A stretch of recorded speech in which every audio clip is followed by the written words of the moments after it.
Socrates ಕ್ರಿಸ್ತಶಕ ಪೂರ್ವ 470ರಿಂದ 399ರವರೆಗೆ.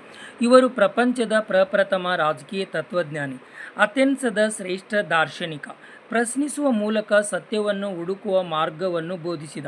ಇವರ ತತ್ವಜ್ಞಾನ ವರ್ಚ್ಯೂಸ್ ಈಸ್ ನಾಲೆಜ್, ಅಂದರೆ ಸದ್ಗುಣವೇ ಜ್ಞಾನ.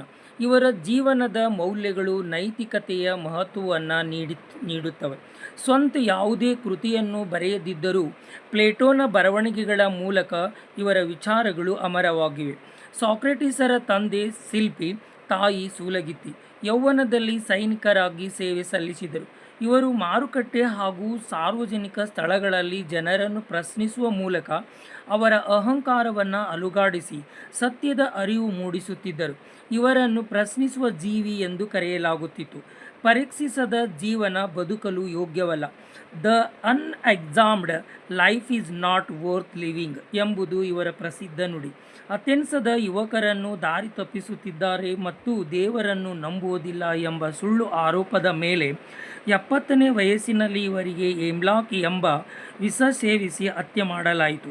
ಸಾಕ್ರೆಟಿಸರ ಜೀವನ ಮತ್ತು ವಿಚಾರಗಳು ಇಂದಿಗೂ ಜಗತ್ತಿನಾದ್ಯಂತ ತರ್ಕಬದ್ಧ ಆಲೋಚನೆಗಳಿಗೆ ಸ್ಫೂರ್ತಿಯಾಗಿವೆ. ವಂದನೆಗಳು.